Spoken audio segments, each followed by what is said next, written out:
Hi, everyone. We're here this evening at the Hope Family Services Black and White Gala, Diamonds and Denim. I'm here right now with Laurel Lynch, who is the previous CEO of Hope House.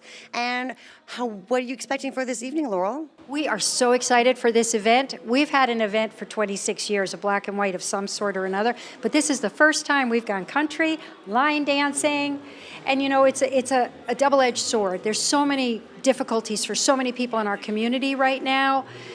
Domestic violence doesn't stop because of things like a hurricane and all. We know that the numbers are going to go up, so we're trying to be preemptive and make sure we're positioned that we can help more people in the next 6 months to a year. And these kinds of events, I mean, what are some of the productive things that you've seen happen after holding a gala or an event like this? Well, the publicity is priceless. I mean, we can't possibly tell every single person moving to our county, hey, have you heard of Hope Family Services? You know, they're here for if you're a victim or a survivor of domestic violence. But with publicity and you all helping us spread the word, somebody may be watching this that needs our help.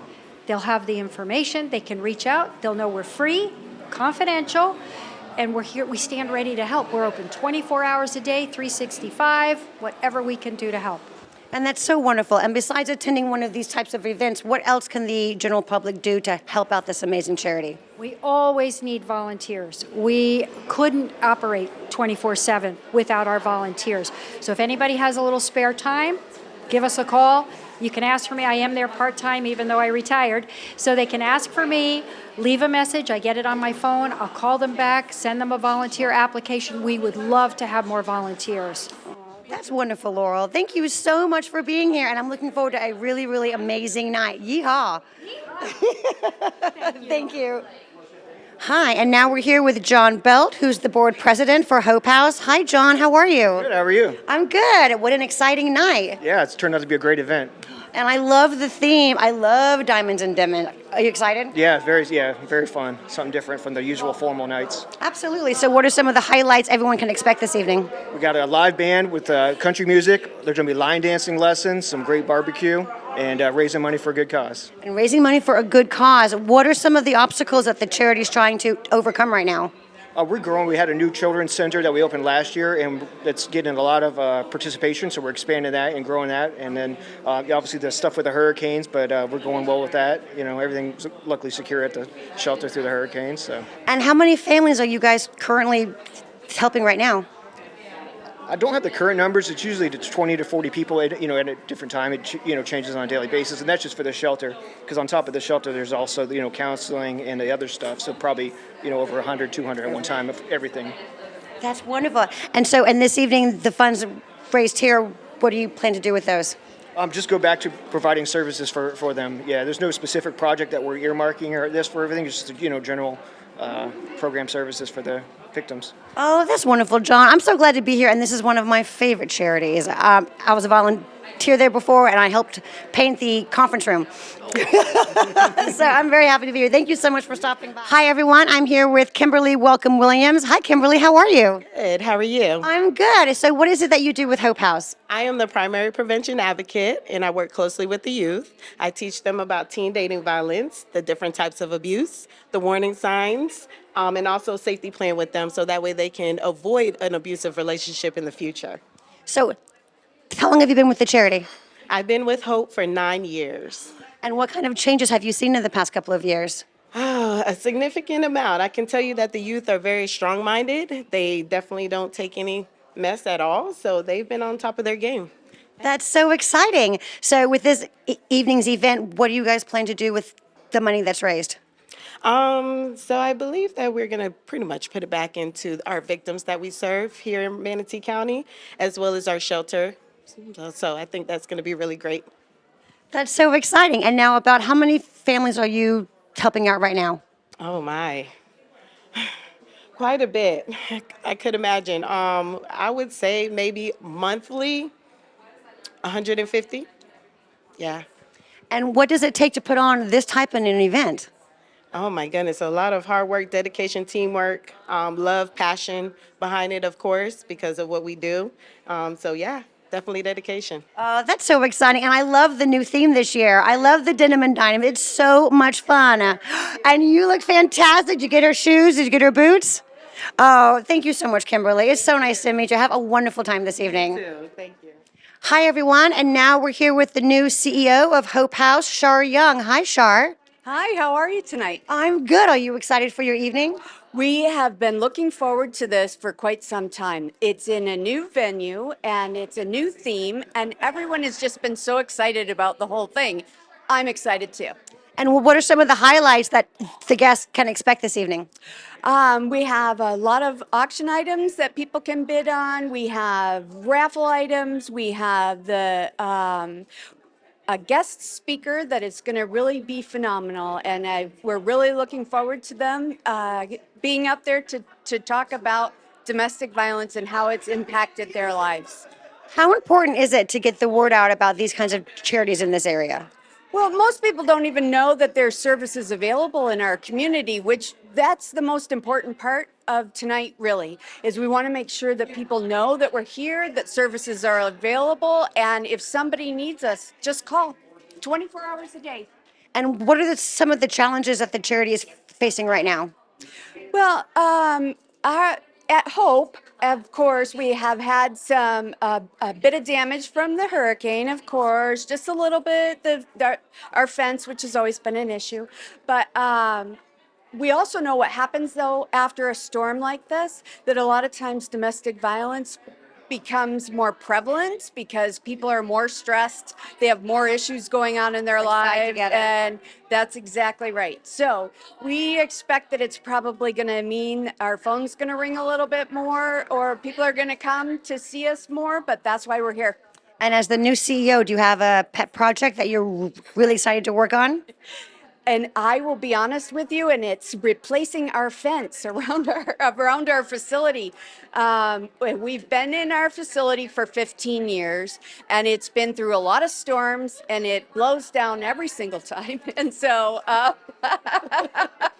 It's time for a new fence. It's time for a new fence at Hope House. that's right. Because security is important, because we need to make sure that when people are at the shelter, they feel safe. Absolutely. Because that's why we're here. That's wonderful. It's a wonderful charity. This is going to be a super fun night. I love the new theme. Yeehaw, Shar. Well, have fun. I'm glad Thank you're you. here. Thank you very much. Have a great night.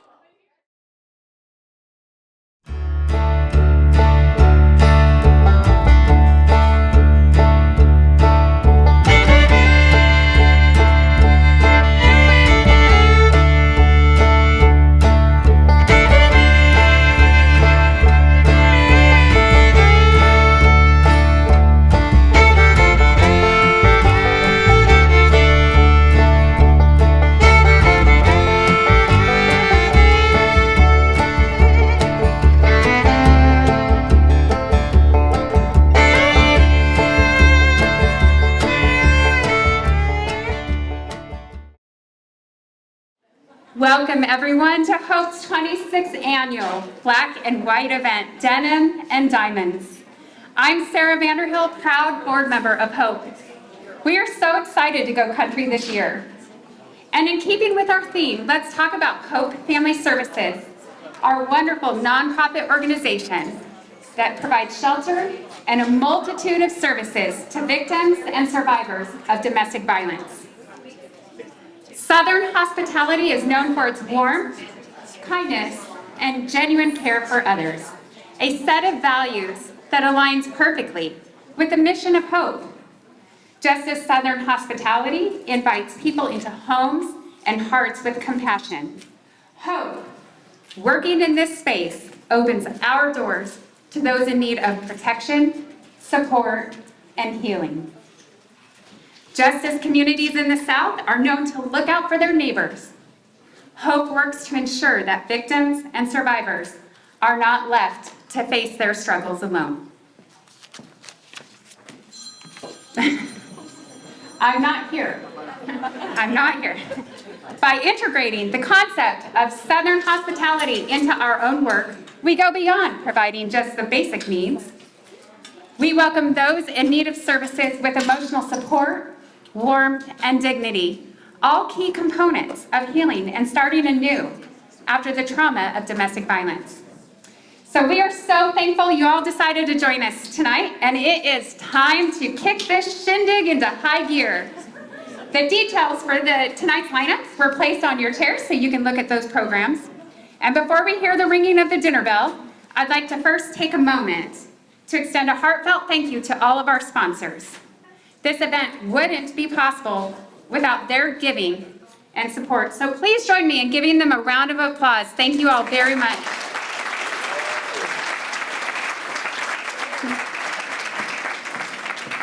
All right, y'all, it's time to loosen those belts and get dinner underway. It's a buffet. You'll be able to get to it out these doors, not this one. To keep things moving smoothly, our wonderful catering crew will be wrangling up each table when it's your turn to head to the buffet. In the meantime, please sit back, enjoy the company and music until you're up. And to entertain us through dinner, please welcome back Silver Alert. Let's eat.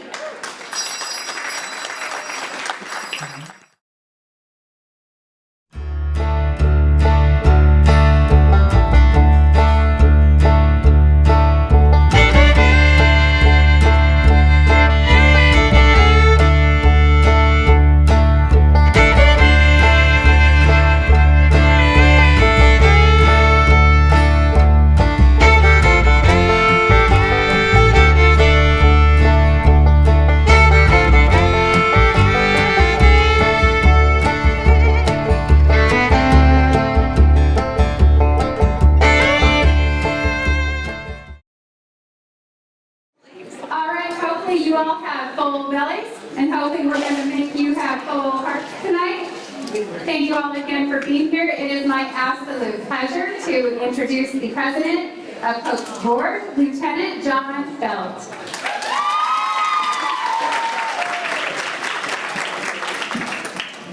Good evening, everyone. Welcome to the 26th annual Black and White event.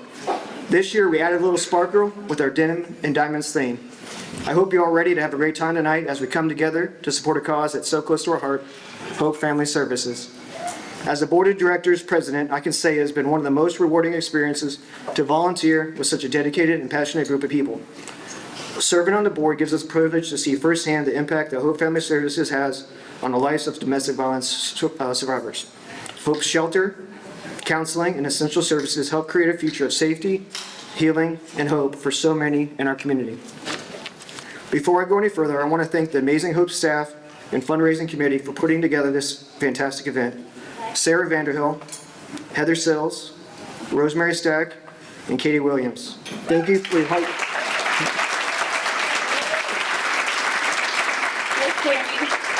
Oh, and Sandy. Thank you for your hard work and dedication. Because of your efforts, we're all able to enjoy this evening while supporting such an important cause. I'd also like to recognize the outstanding members of our board of directors who worked tirelessly to support the mission. Unfortunately, one could not be with us this time. Monica Templeman lost her battle with cancer a few months ago. She worked so hard on the board, she was actually the chair of last year's fundraiser and will always be missed in our hearts.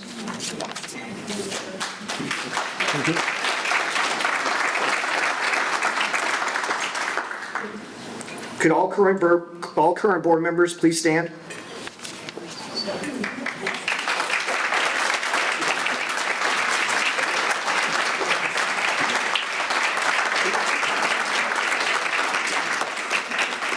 Thank you. If you have any questions about our work or are interested in joining our efforts, don't hesitate to talk to one of us and learn more about the organization. Thank you. You can be seated.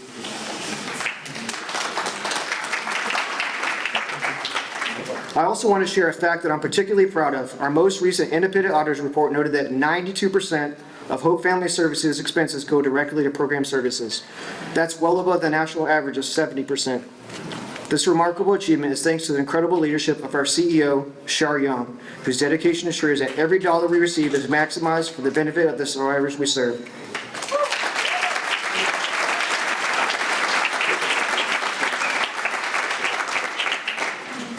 Thank you all for being here tonight, for your generosity, and for your belief in our mission. Together, we're changing lives, and I know that with your continued support, the future will be even brighter for the survivors of domestic violence in our community. Enjoy the rest of your evening, and let's make this Denim and Diamonds night a success. Thank you. And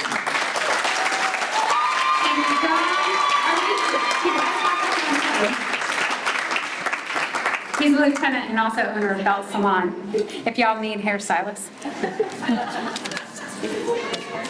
I'd like to take a moment to recognize our sponsors. Our Diamond Rancher sponsors, Nancy Platkin, the Platkin Family Foundation.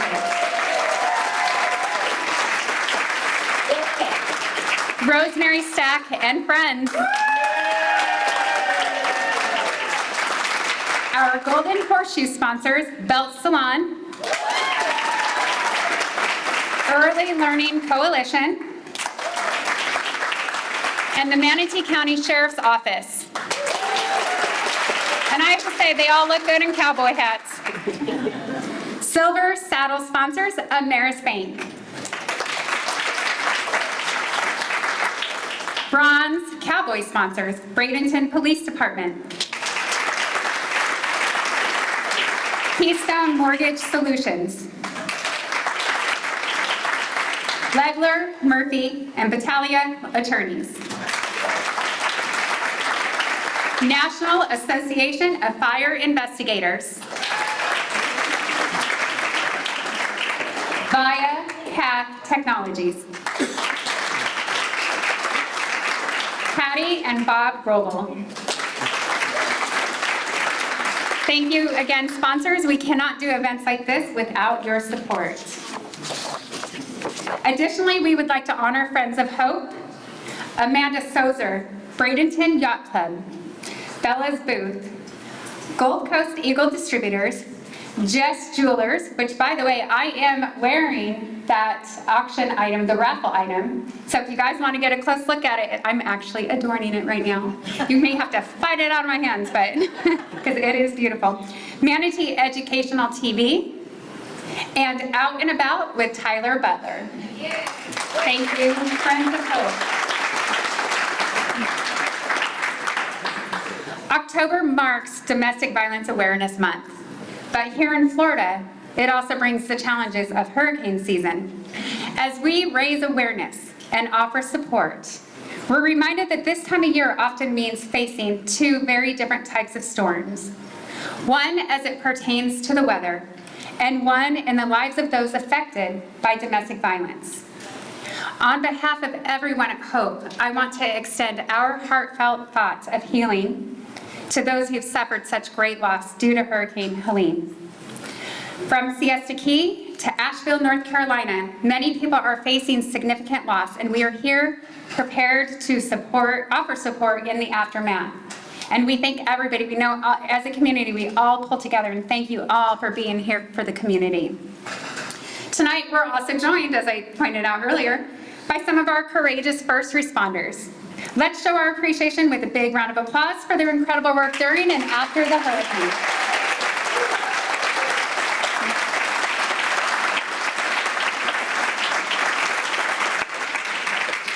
We do know that natural disasters like a hurricane can exacerbate domestic violence. According to the Center for Disease Control, natural disasters cause a lot of stress on individuals, families, and communities. Stress can increase the risk for violence in the home. I would like to now introduce our president of Hope, Shar Young.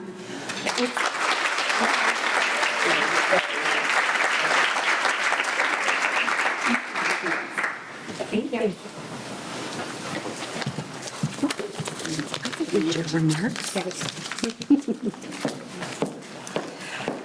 Thank you all for being here tonight.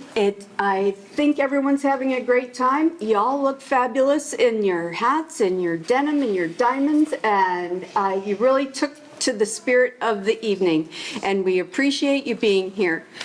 I am proud to be able to introduce our speakers tonight.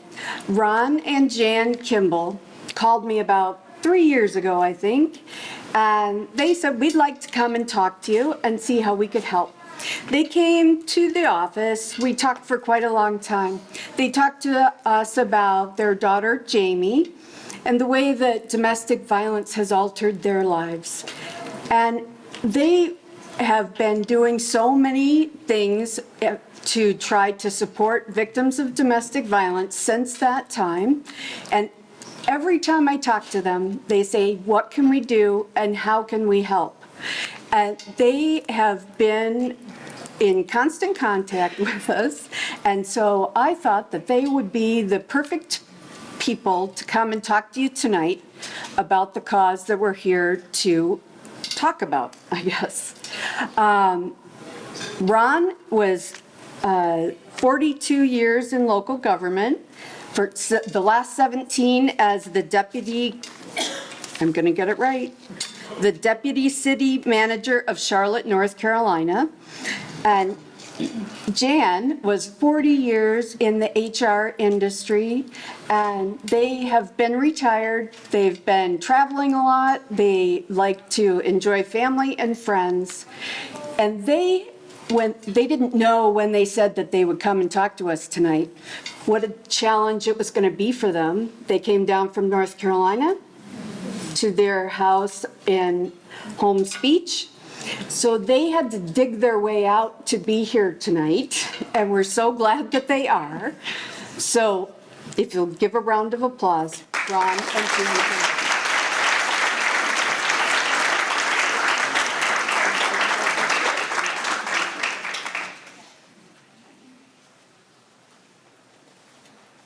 Thank you, Shar. Good evening, everyone. We're very honored to be here with you tonight.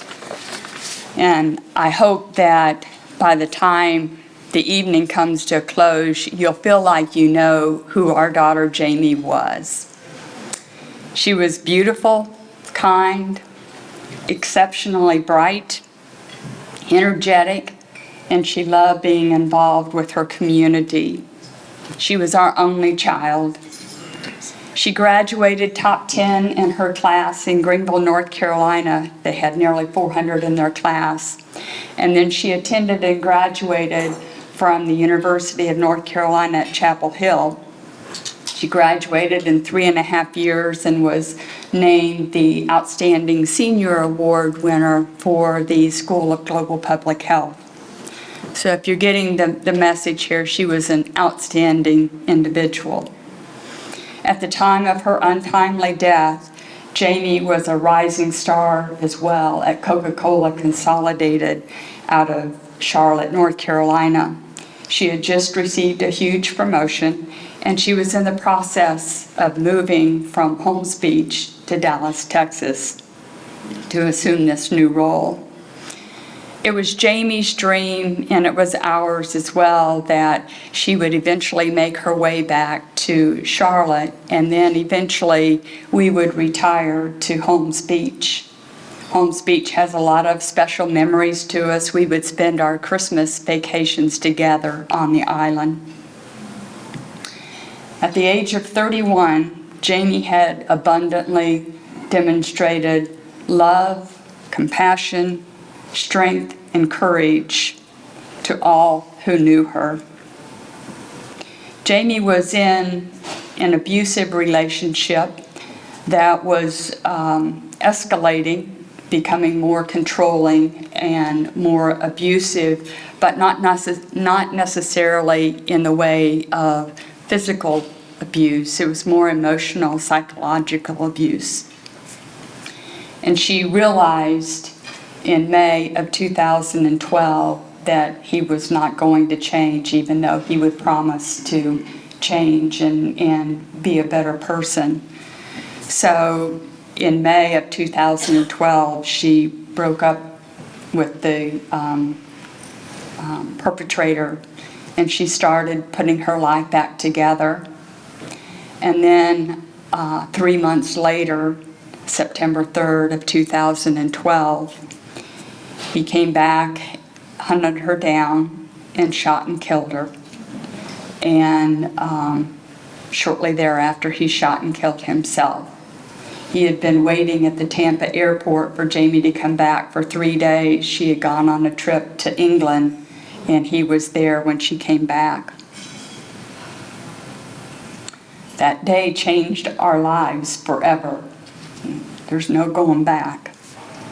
She was a devoted daughter, and friend, a principled professional.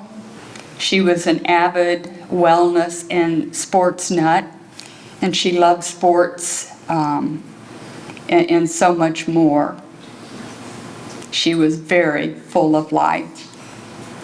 So that her memory may live, and so that others can live, we have dedicated our lives to helping others avoid the ravages of domestic violence. We are committed to creating a future free of intimate partner violence through prevention, education, awareness, and research. Ron, can you take it from here? Thank you, Jan. I know I couldn't have made it till 2024 without my beautiful wife of 44 years, and we have been a team in trying to do our best to change the world and change the communities around this country for the better and make sure that we can stop domestic and dating violence before it begins. Jamie's love for us was unwavering, as was ours for her. We had to do something to pour our grief into helping others, because otherwise, all you do is crawl into a hole and die yourselves. Jamie wouldn't have wanted that, and we were not going to let that happen to us. We needed to get up and get busy. It took a while because the grief was extreme when those officers showed up at our door in Charlotte, North Carolina that night to tell us that our daughter was no longer on this earth. We got educated, some while Jamie was alive, because we studied domestic violence because we knew she was in an abusive relationship, even more after she died. We all know 1 in 4 women in their lifetime will be victims of domestic violence. 3 women a day die in America from an act of domestic violence. 1.5 million teenagers a year in America experience dating violence. We know that we needed to do something to change that landscape. 4 months after Jamie died, I was asked to join the board of Safe Alliance, the sister organization of Hope Family Services in Charlotte. I served 6 years on the board of Safe Alliance. It is a great organization that is doing many of the same things that this great organization, Hope Family Services, is doing here. 7 months after she died, Jan and I and 6 of our friends and Jamie's friends formed the Jamie Kimball Foundation for Courage. Go out on the website, look at jkffc.org. It'll show you some of the things we're doing, and I'll tell you a little bit about the things we're doing. But I do want to spend most of my time tonight talking about Hope Family Services. We also formed, a year later after Jamie died, the Jamie Kimball Scholarship for Courage at Chapel Hill. And every year for the last 10 years, we've awarded a $2,500 scholarship to master's and PhD students studying violence against women, and we use the research they do in the work of our foundation. Our foundation, as Jan said, is based upon prevention, education, awareness, and research. We have courage clubs in high schools in the state of North Carolina and South Carolina. We do an annual Teens for Courage Summit with over 500 high school teens coming together at our Six Flags amusement park. They get 5 hours of training on how to be not innocent bystanders, but how to be active bystanders if one of their peers is involved in a dating violence or a dating abusive relationship. We also have the Green Dot program that we're sponsoring at several universities in our community. We also host employer workshops where we invite as many as 40 employers to come together in a workshop setting for a whole day to learn how you can implement HR policies in the workplace that are sympathetic and supportive of domestic violence victims in the workplace and their children who are residing at home. We also have done several statewide studies on the economic impact and cost of domestic violence in North Carolina, South Carolina, and the state of Wisconsin. In the state of North Carolina alone, every year, domestic violence costs $553 million to the citizens of North Carolina. And we have it broken down in all the component units of incarceration, policing, mental health care costs, medical costs, life insurance costs, absenteeism in the workplace, loss of productivity in the workplace, county by county in the state of North Carolina. We've done the same in South Carolina. We're doing it also in Wisconsin. And guess what? We're teaming up with Shar here at Hope Family Services and the state organization, and we're going to do a similar study in the state of Florida. And I can guarantee you that because of the population, that is third most populous state in the country, it's going to be over $1 billion per year that costs the citizens of Florida for the ravages of domestic violence. And Jan and I also are the honorary co-chairs with 3 other victim survivors in Charlotte, a team of about 50 other people. We are raising $43 million to build a family justice center in Charlotte. We're $41 million into it, $2 million to go. 250 employees will be housed. It will take care of victims of domestic violence, sexual assault, human trafficking, child abuse, and elder abuse, all under one roof. We are very serious about helping victims of domestic violence and sexual assault, and we are putting our efforts and our time and talents wherever we can to bridge that gap. So why are we really here tonight, and why is it important for us to be here tonight? It's because we believe in Hope Family Services. We believe in the board. We've met many of you at last year's event and this year's event. We love your CEO, Shar Young, who has become our friend as well as our colleague. We love the talented staff and volunteers. We live here on Anna Maria Island. We've just cleaned out 6 days of muck and everything in our home with another hurricane on the way. But guess what? You can knock us down, but you can't knock us out.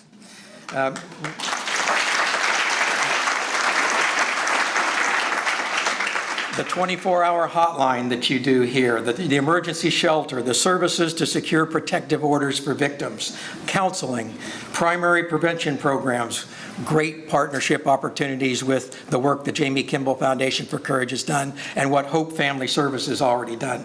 How we've negotiated and navigated our way through, first of all, in 2008 through 12, the housing crisis and the downturn in the economy, then COVID, then we've got hurricanes, and as stated, we've got to bounce back and recover because there are going to be more and more victims that come about as a result of the hurricanes that we're experiencing. Last fiscal year, Hope Family Services, nearly 2,000 adults and children were served with strategies to keep them safe. 10,000 direct hours of service to victims, 3,000 helpline calls and live chats, 3,000 different people housed at the shelter, and also the fact that we're going to get this study done and use that study to ramp up the knowledge, the education, the awareness of domestic violence in this state, and have every organization in this state use it to make sure that people get educated to the best of their abilities on this. Jan, if you'd join me back up here. Last year on October 19th, Hope Family Services helped Jan and I establish a memorial to our daughter on Holmes Beach, Florida, on 72nd Street at the beach entrance. Jamie lived at 305 Holmes Beach, 305 72nd Street, just off of Holmes Beach Boulevard, 2 blocks from where we established the memorial. I can't thank this organization, Hope Family Services and Shar Young, enough for being there that day to give words of wisdom to those who had gathered with that memorial on that beach. Well, guess what? That memorial was completely obliterated and annihilated in the storm that just occurred. But Shar called us and said, we're going to build it back. So not with money from Hope Family Services, because we contributed the dollars and the city of Holmes Beach contributed the labor, and they're going to maintain it in perpetuity. Well, perpetuity lasted about a year. But we're going to build it back. And it was a beautiful testimony to our daughter and her life. And we can't thank Hope Family Services enough for being there with us to support that great effort and cause. I want to close with what drives us and what makes us who we are, and quite often it makes you who you are. Our preacher at Jamie's funeral said the following: "This was not God's plan for Jamie to die this way. This was her perpetrator's plan. God's plan was for Jamie to live. Now God's plan is for Jamie's spirit to live so that others might live." That's what drives us. We got up off the mat 5 days later, even through our grief and sorrow, and knew that what we had to do was keep our daughter's spirit alive. We owe it to the victims who do survive to support them. We owe it in memory to those persons who lost their lives at the hands of the perpetrators of domestic violence. We know that most of it is guys against women, but we also know it is also women against guys. We also know that it's a rising and escalating form of abuse that's happening in LGBTQ relationships as well. We are against violence in all relationships, and we will fight to serve and save and support as many victims as we can in this land. Thank you so much for the work that you do as Hope Family Services. Thank you for allowing us to be a part of your program tonight. Thank you for the partnerships that you have branded with the Jamie Kimball Foundation for Courage, with Jan and me, and the future is very bright for all of us together. Thank you so much.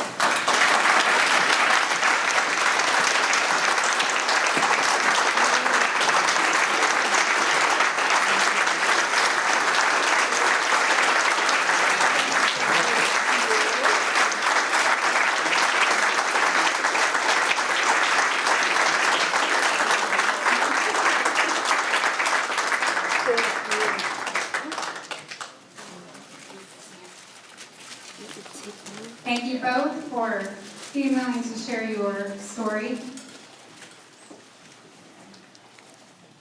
I think the best way to honor your daughter is to do exactly this and continue to get the word out. And I can't imagine how many lives are saved because of everything you guys have done. So thank you very much, and we're so sorry for your loss. So Mr. Kimball talked a little bit about Hope, but since 1979, Hope has been committed to offering services, always ready to help. Many individuals and families often flee to our shelter, our emergency shelter, in the middle of the night with nothing more than the clothes that they're wearing. That's 45 years serving the needs of our community. So as you can see, we're in it for the long haul. As one of our staff members of Hope puts it, it's what we do. So speaking of what we do, let's talk about that shelter. Last year, Hope assisted a total of 1,929 unduplicated individuals. These are your neighbors, friends, and colleagues. Your kids are going to school with kids who are witnessing this violence in their homes. 299 residents stayed in the shelter or in a hotel when we were full for 7,281 bed nights. Hope also helped 16 pets stay with their owners for 402 nights. And I know you're all wondering the same thing I was when I heard that fact. What was the most unique pet we've had at that shelter? We think it's probably the set of ferrets, which is also kind of gross. But it was someone's pet, so. The shelter provided 15,090 meals last year. And though one of our key services is the shelter, Hope staff and volunteers have also assisted over 1,600 local individuals through our outreach office, advocacy programs, court services, transportation, and our new Children's Counseling Center, providing nearly 10,000 hours of service in 2023. And our attorneys helped 401 individuals with legal assistance. So, as you've heard, the impact of our work speaks for itself. Most importantly, 97% of those who came to Hope implemented at least one strategy to protect themselves going forward. And this year, we anticipate helping more survivors, but we can't do it without your partnership. We have a donor who's offered a match for this evening.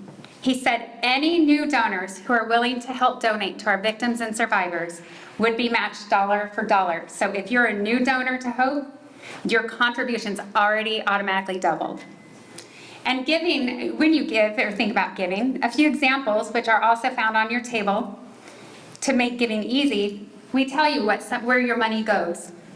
A generous $1,000 donation will provide a series of trauma-informed counseling sessions for a child or youth at their school. $500 provides 1 week of meals for all of the residents at our emergency safe shelter. $250 provides legal assistance so a victim can secure a restraining order. And $100 provides safety planning and needs assessments for a victim in crisis. So we hope, see what I did there? That we can count on you. If you're in a position to help, all we're asking is that you take a minute to complete the card on your table. And you're welcome to bring it to one of us as board members. There's staff in the room, or leave it right there on the table, but really, if you bring it to one of us, we're more likely to make sure that we do get it. And we're so grateful for any amount you guys are willing to donate. And if you'd like more information, there are staff and board members throughout the room who are here to help you. Again, thank y'all so much for being here this evening and supporting Hope Family Services. It's just a huge thanks to all of you, and there is hope for those who really need it. Hope you have a wonderful rest of the evening. Let's see where we are on time. Okay, you still have time to go hit the silent auction some more. We're kind of moving into that countdown. So I'm going to give you guys the official 13-minute countdown on that silent auction. Just have a great time. We're going to invite Silver Alert back. Enjoy the rest of your evening, and thank you all so much on behalf of Hope for being here.